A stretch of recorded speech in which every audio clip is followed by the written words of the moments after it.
igisirikare ca Wagner Group cemeza yuko kimaze kuba gifata umuji wa Bakhmut, ibi ariko bikaba vyamirirwa kure n'ingabo z'Uburusiya. Umunyamakuru yigenga w'Uburusiya Vladimir Tatarski yasezeye isiko y'Uwimana ku gitero c'ubwiyahuzi camugabwe ko aho n'abandi bashika 32 bakaba bakomeretse. Naho igihugu ca Finland kigiye kuba umunyamuryango agira 31 w'ingabo zisize hamwe w'ibihugu byisize hamwe mu kugwanya umwansi wa OTAN.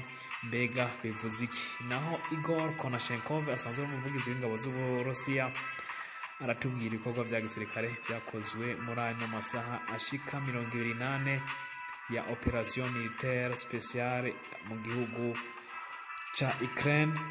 Ariko kandi araza kutubwira nuko ingabo zimaze gukora amateka muri kino kiringo cyose zimaze muri Ukraine mu gitero ca gisirikare cizwe operation militaire spéciale. Ikaze mu makuru.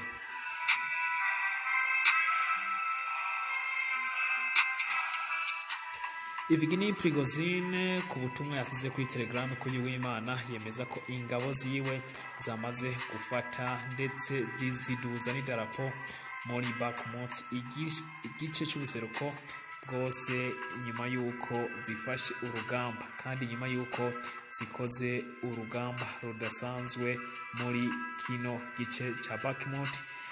Ni igisagara giherereye muri Donbass. Yanditse ubutumwa agira ati by'ukuri kandi ataguhiga ibanga, Bakhmut yafashwe, umwasi yahungiye mu gice cy'uburengero.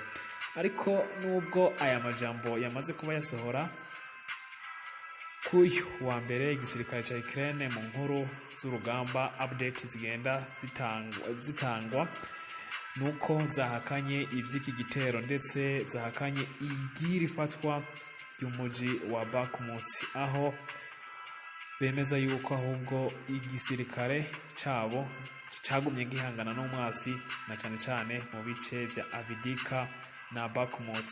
Perezida Volodymyr Zelensky kuri Uwimana nkuko sanzwe bikora kuri video asohora ku bijanye n'urugamba yagize ati abansi babandanya barondera guca mu ryahumye igisirikare cacu, ariko ingwanyi zacu zibandanya zerekana ishaka n'ubutwari gusa. Urugamba rurakomeye cyane i Avdiivka ni Mariinka, ariko rukomeye birenze mu gisagara ca Bakhmut. Hana Marial, umudepite mu ngabo za Ukraine, nawe yagize ati abasirikare b'Abarusiya barondera guca mu ryahomye umwasi mu gihe ingabo zacu zirondera kugumana ibirindiro zafashe. Orey Zadunov asanzwe ari analyste yigenga, we avuga yuko umwasi adakora akenewe nyabona ibifaro n'ibigwanisho bikomakomeye kugira ngo babashe gutuza igisirikare. Nk'akarorero raba hamaze kuba hategwa ibitero bishika 25, ariko igisirikare c'Uburusiya ca Ukraine cagerageje kwigwanaho kirabituza. Ariko raba kuri ubu uruganda canke ihinguriro rya Azom rikora ivyuma rumaze kuba rugwa mu minwe y'Abarusiya. Umwasi ariko arondera gufata umuji wose wa Bakhmut aciye hagati mu buseruko ndetse no mu manuko bw'uyu umuji. Kwiri fatwa rya Bakhmut rero, Serhiy Shervatsi, umuvugizi w'ibikorwa vya gisirikare mu buseruko bwa Ukraine, asanzwe ari umuvugizi w'igisirikare birumvikana vya Ukraine, we yemeza yuko Uburusiya ibi bwatangaje ari ibinyoma. Ati urugamba nyabona ruracakomeye ku nyubakwa y'ibiro vy'umuji Council City Building. Ati Bakhmut ni y'abanya Ukraine naco barafata ndetse ntibiteguye gufata uyu muji wose vuba. Baduza idarapo amande ya za toilette hanyuma bakemeza abantu yuko bafashe iki gice. Reka tubihanze amaso turindire. Naho umuvugizi wa gisirikare mu ngabo z'Uburusiya Igor Konashenkov wamenyesha ko mu masaha 28 aheze kuva kuyu Uwimana igisirikare cy'Uburusiya casenyaguye rokete za za HIMARS za Ukraine zishika 10 hamwe na Smart Multiple Launch Rocket System, ndetse bashanyaguza n'ibiduga vy'intambara vyika indwi hafi ya Alexandrovka Vika muri Donetsk. Igor asanzwe umuvugizi w'ingabo z'Uburusiya kandi yemeza yuko hishwe ingabo zishika 75 hafi ya Kupiansk. Ibiduga bibiri vy'intambara Armored Combat Vehicle navyo birasenyagurwa hamwe na Hautiza D-30.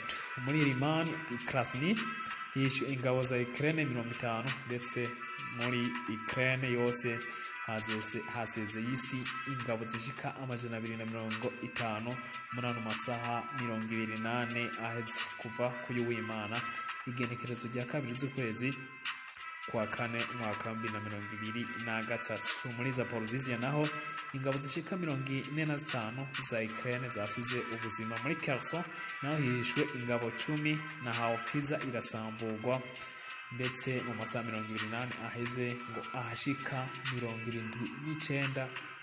Naho ngo kuva intambara y'Uburusiya na Ukraine itangura, ingabo z'Uburusiya zimaze gusenyagura ibiduga vy'intambara uhereye ku ndege z'intambara zishika 105, helicopter 228, Animal Aero Vehicle 3348, ibifaru vy'intambara 8521, misile ziterwa ku butaka 415, misile ziterwa ari nyinshi multiple rocket launch 1028, inkoho z'intambara 4494 vya za mortier zishika 9287 kuva intambara itangura, akaba arivyo bimaze gusenyagurwa. Naho ambasaderi w'Uburusiya muri Belarusi Boris Gryzlov yemeza yuko bagiye gushira ibigwanisho ruhonyanganda ku mupaka Belarusi ihura na Pologne mu nzira yo gutuma kino gihugu kironka neza na neza umutekano ukwiye. Naho ku yandi makuru nuko umunyamakuru yigenga